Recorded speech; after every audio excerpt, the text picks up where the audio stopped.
Sustainable use of resources. In order to satisfy the needs of food, shelter, and clothing, and aspirations for a better life, mankind has been pursuing development and growth. This has led to over-exploitation of natural resources. Sustainable development means that these basic needs are satisfied while ensuring that future generations and other living things like plants and animals also have the opportunity to meet their basic needs. Resources can be sustainably used at the individual level, village level, and the international level. At the individual level, use of resources can be controlled by reducing electricity usage by using power-saving lamps and appliances, and switching off lights and appliances when not in use. Segregating waste into dry and wet. Dry waste typically consists of paper, cardboard, packaging, wood, plastic, glass, scrap metal, etc.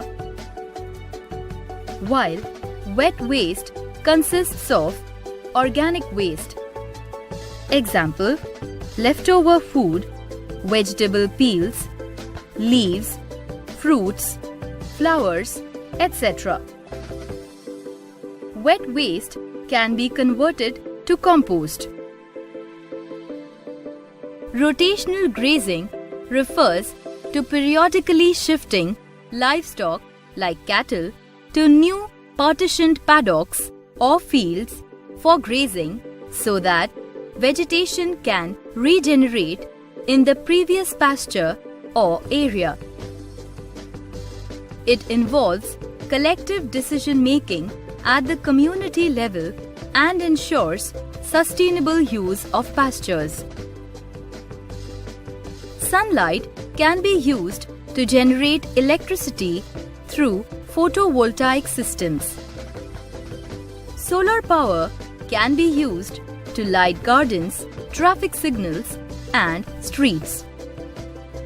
Objectives of sustainable development are: decrease pollution through use of eco-friendly technology, protect the environment, restrict the use of natural resources to ensure availability for posterity, social equality in access of resources, continuous economic growth. These objectives can be met if some simple steps are followed. They include conservation of energy. Reducing the consumption of energy is called conservation of energy. Energy can be conserved through efficient use of energy, waste elimination, and awareness. Fossil fuels like coal, oil, and gas are non-renewable and cause pollution. We must reduce the consumption of these fuels. Conservation of water. The protection, development, and management of water resources is called conservation of water. Water covers 70% of the Earth's surface, but of this, only 3% is fresh water, and of this, only 1% is accessible for human use as water in the rivers, lakes, and groundwater. Conservation of biological resources. Plants, animals, and microorganisms together form biological resources. The variety of plants and animals in an environment is called biological diversity or biodiversity. human activities like deforestation, agriculture, pollution, urbanization, etc. are destroying habitats and thus threatening many plant and animal species. Biological resources are an asset and need to be preserved. They have the potential to stimulate advances in biotechnology in areas such as agriculture, health, and the genetic material of plants and animals, which is a valuable resource in terms of environment. We need to spread awareness about conservation of biological resources. At the local level, formation of eco-friendly clubs, nature clubs, science clubs, etc. can help children and adults learn about biodiversity in their village or city. Reduction in pollution. Sustainable development requires control of pollution. Various measures can be taken to reduce pollution. The Indian government has drafted the Bharat Stage Emission Standards to control emissions from motor vehicles. Further, we should use products that are eco-friendly or produced in an eco-friendly way. Companies use eco-labels to identify their products as eco-friendly. Eco-mark is a certification mark issued by the Bureau of Indian Standards to products that significantly lessen the damage they would otherwise cause to the environment. Reduce, reuse, and recycle approach.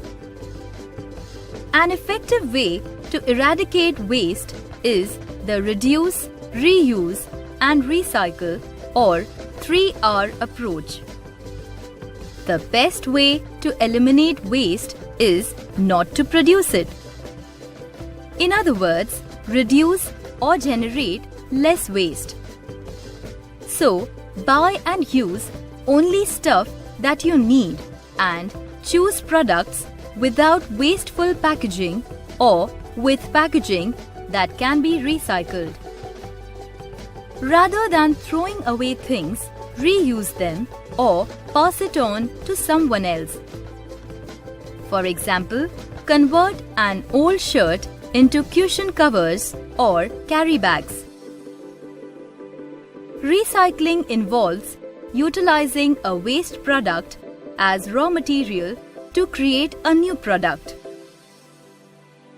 The 3R approach conserves natural resources and lessens energy used to produce new products and the consequent pollution created.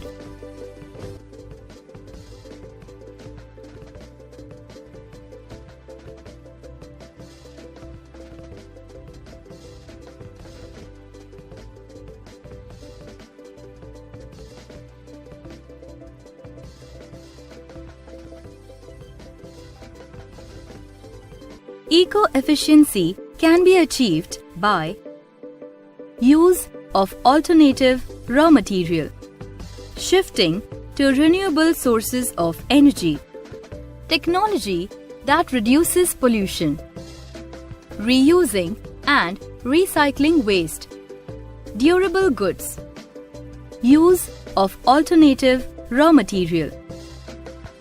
Raw materials are the materials used to manufacture a product. Often, they are natural resources such as wood, oil, etc. For example, agricultural waste products such as rice straw and wheat straw are used to make substitute wood products. Wheat straw is used to make cement-bonded particle boards, while rice straw is used to make insulation boards instead of wood. These agricultural byproducts help prevent felling of hardwood trees such as teak, which take a long time to grow.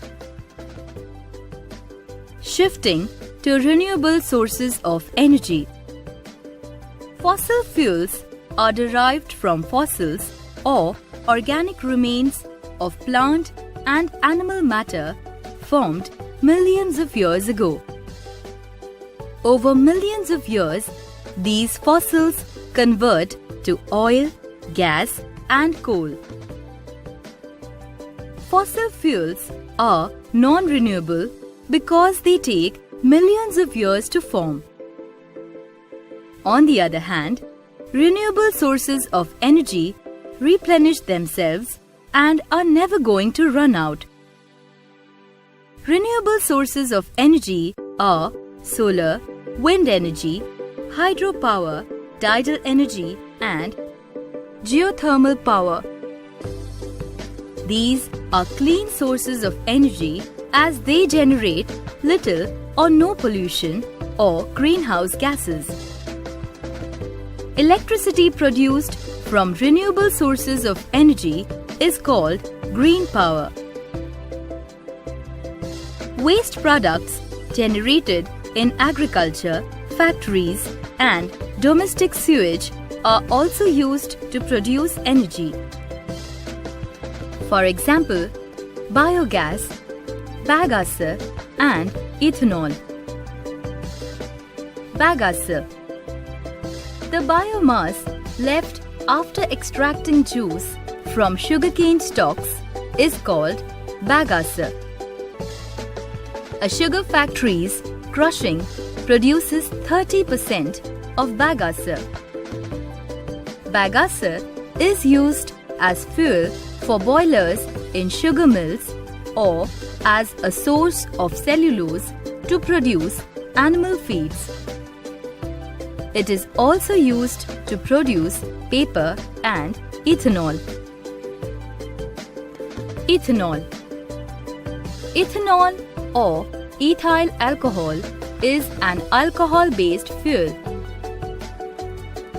It is produced by fermenting and distilling starch crops such as wheat, maize, potatoes, sugarcane, or recycled wastes.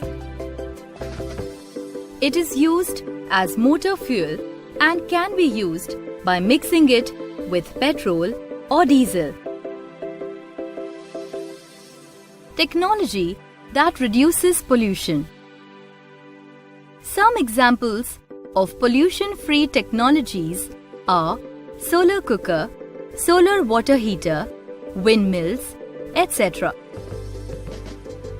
Compressed natural gas or CNG has lesser impurities and produces fewer emissions and hydrocarbons than other fossil fuels, thus making it a cleaner substitute. Previously, lead was added to petrol as lead improved the octane rating of the fuel. However, lead, a naturally occurring metal, is toxic to humans and lead poisoning can cause death. As a result, the use of lead in petrol was phased out slowly. Today, unleaded petrol is used in majority of the countries. Reusing and recycling waste.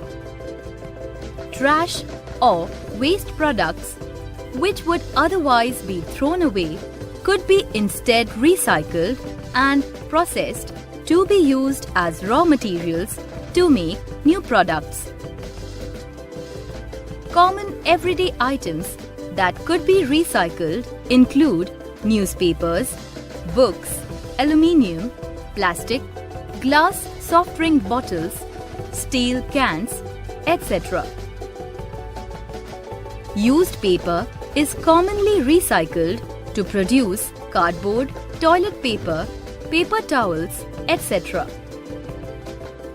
Advantages of recycling: decreases the amount of waste sent to landfills, thus saving space in landfills. Saves energy and natural resources like wood and water. Reduces greenhouse gas emissions.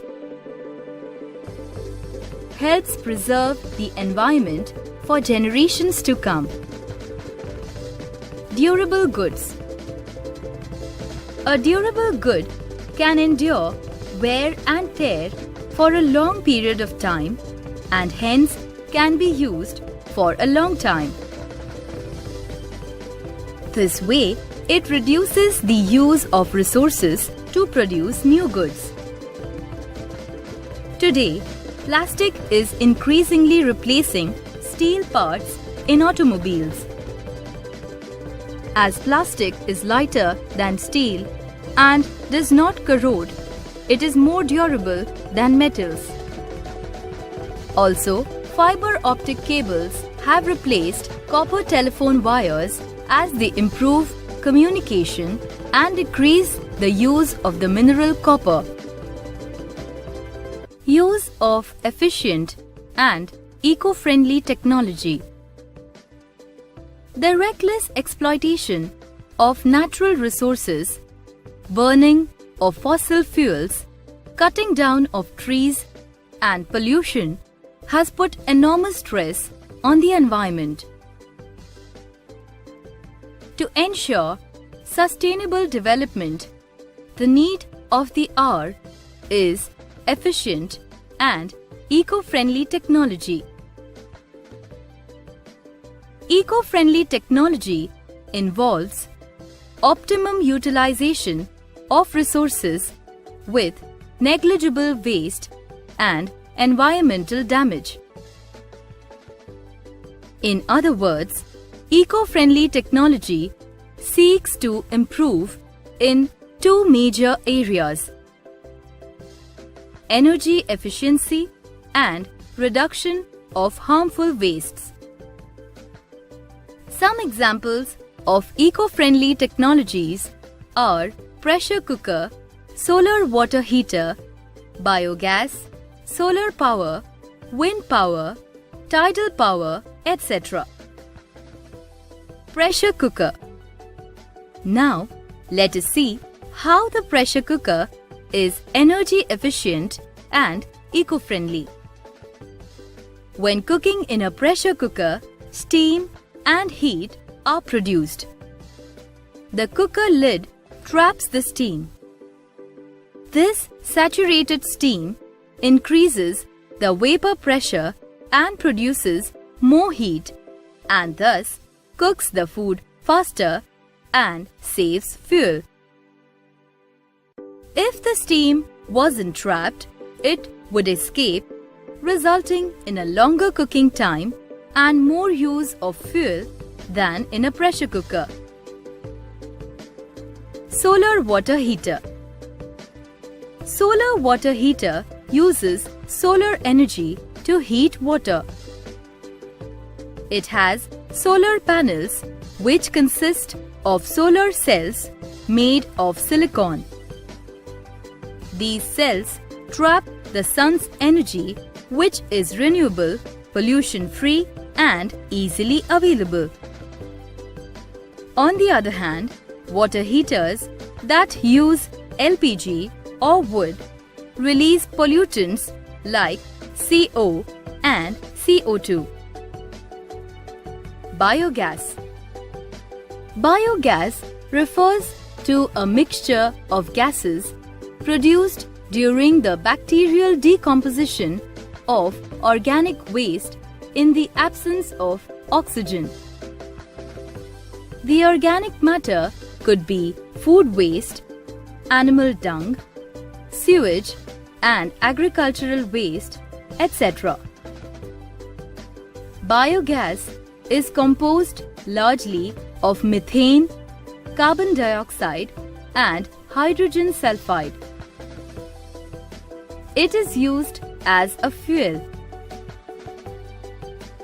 The leftover waste or slurry can be used as fertilizer. Eco-efficiency. The World Business Council for Sustainable Development (WBCSD) coined the term eco-efficiency in 1992. According to the WBCSD, eco-efficiency is achieved by the delivery of competitively priced goods and services that satisfy human needs and bring quality of life while progressively reducing ecological impacts and resource intensity throughout the life cycle to a level at least in line with the Earth's estimated carrying capacity. In other words, goods and services are produced in a way that throughout the life cycle of the product there is minimum impact on the environment and resource supply. Thus, it means creating more value with less waste and fewer resources. Hazardous Waste Handling and Management Rules 1989. The Ministry of Environment and Forests notified the Hazardous Waste Management and Handling Rules on 28 July 1989. It covers management of hazardous waste, mainly solids, semi-solids, and other industrial wastes which are not covered under the Water and Air Acts. Objectives: to identify hazardous waste by means of industrial processes and waste streams, to enable authorities to control handling, treatment, transport, and disposal of waste in an environmentally sound manner, to define procedure for registration of recyclers or reprocessors with environmentally sound facilities for processing waste. The Noise Pollution Regulation and Control Rules 2000. The increasing ambient noise levels in public places from various sources such as industrial activity, construction activity, generator sets, loudspeakers, public address systems, music systems, vehicular horns, and other mechanical devices having deleterious effects on human health and the psychological well-being of people. Restrictions on the use of loudspeakers or public address system. License must be taken to use loudspeakers or public systems for any occasion. These systems should not be used at night between 10 p.m. to 6 a.m. except in closed premises for communication, for example, conference hall, auditorium, etc. These systems are not allowed in silence zones. Silence zone. Silence zone is an area comprising not less than 100 meters around hospitals, educational institutions, and courts. The competent authority declares zones as silence zones. Consequences of any violation in silence zone. Whoever commits any of the following offences in a silence zone shall be liable for penalty under the provisions of the Act. Blows a horn, plays any music or uses any sound amplifiers, beats a drum or blows a trumpet or beats any instrument, exhibits any mimetic, musical or other performances of a nature to attract crowds. Biomedical Waste Management and Handling Rules 1998. Improper handling and disposal of biomedical waste can lead to diseases such as AIDS, TB, hepatitis, and other bacterial diseases. Biomedical Waste Management and Handling Rules 1998 explains safe and proper disposal of biomedical waste. Salient features of biomedical waste management and handling rules. These rules deal with the generation, handling, treatment, and disposal of biomedical waste. These rules apply to all persons who generate, collect, receive, store, transport, treat, dispose, or handle biomedical waste in any form. It is the duty of the occupant to take all steps to ensure that such waste is handled without any adverse effect to human health and environment. These rules specify waste management procedures. E-Waste Management and Handling Rules 2011. The E-Waste rules came into effect in May 2011 and apply to all producers and consumers involved in the manufacture, purchase, process of electrical and electronic equipment.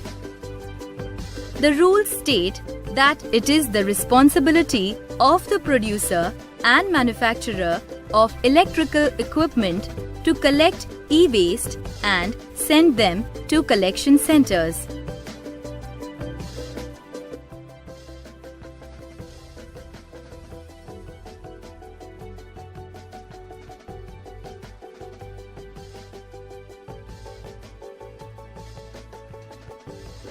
The Water, Prevention and Control of Pollution Act 1974. The Water Act explains what is water pollution and various water quality standards. It also proposes penalties on offenders. Objectives of the Act: to prevent and control water pollution, to maintain or restore the wholesomeness of water, to establish boards for the prevention and control of water pollution. The Central Pollution Control Board (CPCB) and State Pollution Control Board, such as the Maharashtra Pollution Control Board (MPCB), were formed as a provision of this Act.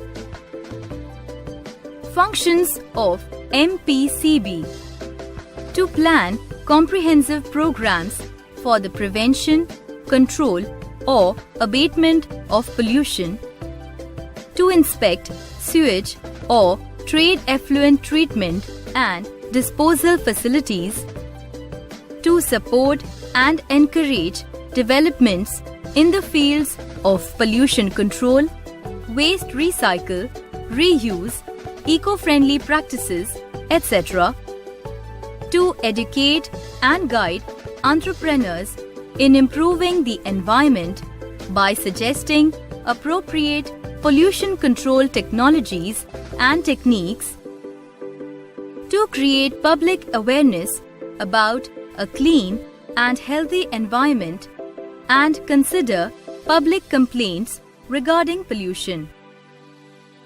Powers of MPCB: implementation of environmental laws and pollution control, laying down standards and securing their compliance, inspection and monitoring of all sources of pollution, issuance of notices with time limit to comply with legal requirements, closure of a defaulter unit in grave cases, Prosecution in cases of serious violation.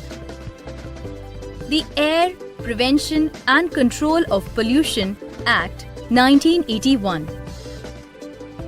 The Air Act prescribes guidelines for control of air pollution and preservation of air quality.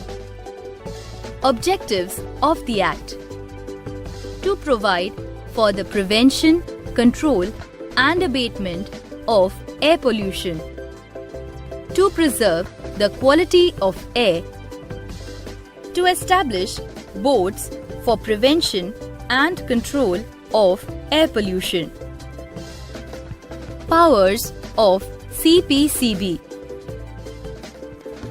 The board can declare air pollution control area and prohibit use of any fuel or appliance likely to cause air pollution in the area, laying down standards and securing their compliance, inspection and monitoring of all sources of pollution, issuance of notices with time limit to comply with legal requirements, stoppage or regulation of electricity, water or any other services for defaulters, closure of the defaulter unit in grave cases and prosecution in cases of serious violation.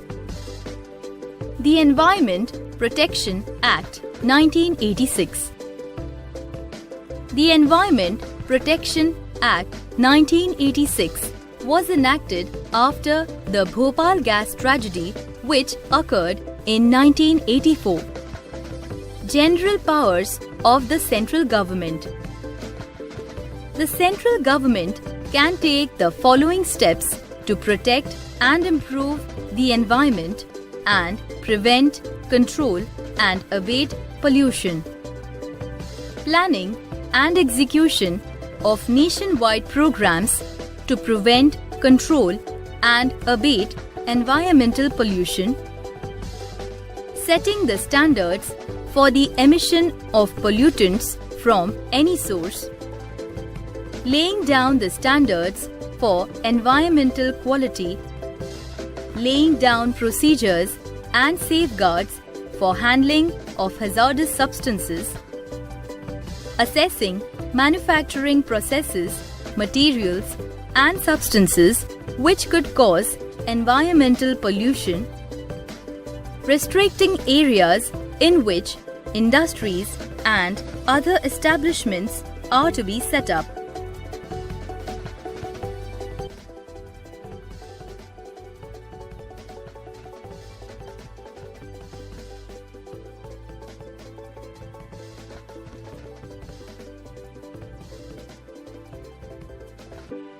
Concept map.